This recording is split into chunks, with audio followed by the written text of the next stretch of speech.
The news story of the week was Donald Trump and his slander of Mexicans. When Mexico sends its people, they're not sending their best. They're not sending you. They're not sending you. They're sending people that have lots of problems, and they're bringing those problems with us. They're bringing drugs, they're bringing crime, they're rapists, and some, I assume, are good people. I think it's an interesting story because actually the Donald is trying to play to, in raising that topic and doing that slander, is trying to play to a segment of the population, the wealthy white people in this country who are actually having the conversation about Mexicans and other immigrants, a slanderous conversation indeed, seriously in their drawing rooms and at their country clubs.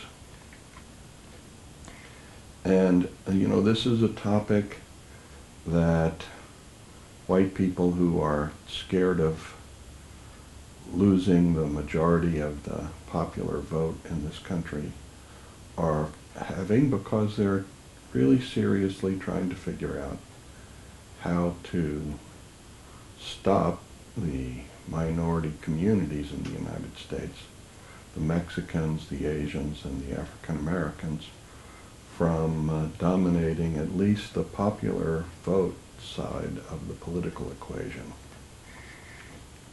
And I'd just like to say that my own personal experience is that the Mexican people in the United States are probably the hardest working, most well-mannered, considerate, humble and kind people that I have encountered so far in my travels around the United States, which by now are extensive. In fact, there's only 2 states that I haven't been in the United States multiple times, and those 2 states are Mississippi and North Dakota. Otherwise, I've been in every other state in the United States at least twice, and mostly 20 times. The real concern about that has anything to do with anything Mexican is, in fact, the American support for the Mexican political and military operations relative to the drug cartels.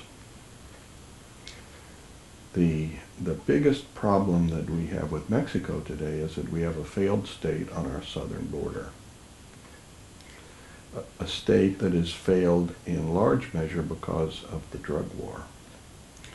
It is the drug war which has created the opportunity for the Mexican politicians and the military to create a system of cartels to manage their drug business in the United States. The kidnapping and murder of 43 students, and I believe it's Jalisco State, it could be Guerrero, I've forgotten, in northwestern Mexico, the kidnapping and murder of 43 students from northwestern Mexico, which originally was blamed on drug cartels, was in fact sponsored by the central government and actually arranged by the federales. Even though they blamed local politicians, for the most part local politicians didn't have anything to do with this.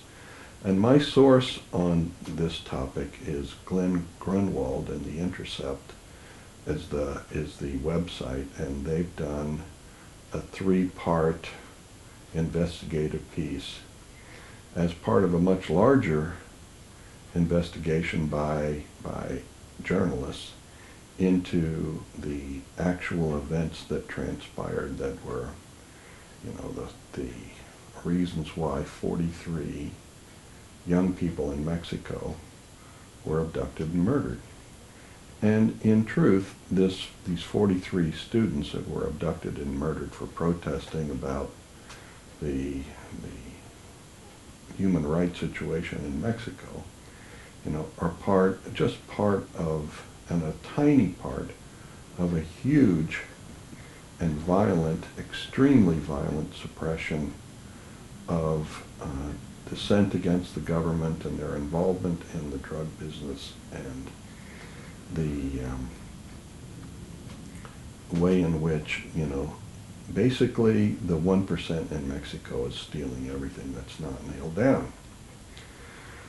So I really do believe that the implication for all of this is that the U.S. is going to, if it can't legalize drugs and begin to treat it as a healthcare and social problem, and, in other words, if they can't do the right thing for the right reason, then they will be forced to do the right thing for a secondary reason, which is that the war on drugs has created this whole enormously profitable business opportunity for Mexico, which has generated so much corruption and so much violence that the state is actually becoming completely unglued and creating a foreign policy problem for the U.S. on its southern border. And if for no other reason, that will be the reason that ultimately drugs are legalized in the United States. I also think it's probable that, another reason why Mexico has degenerated into the complete mess that it is in is because numerous seriously wealthy U.S. citizens are involved with Mexican politicians and the military in facilitating the drug business. And that activity is also enriching the coffers of American politicians who have really every interest in keeping drugs illegal and extremely profitable so that they can continue to benefit from the largesse of the people whom they are supporting. That was my interesting story of the week. I think it's pathetic anytime, any politician has to degenerate to slandering anybody. And, basically the politics of divisiveness is what has been dominating the United States since Richard Nixon created his Southern strategy in the late 60s. And it's a very sad and unfortunate situation. I just want to say to you that my personal experience is that the Mexican people are wonderful. I have enormous respect for their work ethic. It is completely true that I really don't think there are very many, if any, white people who can do the work that Mexicans do day in and day out, and moreover, do so and manage to maintain their humanity. So, when you see Mexicans out there working hard, throw a little love their way, have some respect for them. They're actually quite a remarkable and resilient group of people. That's my word of the day. Namaste.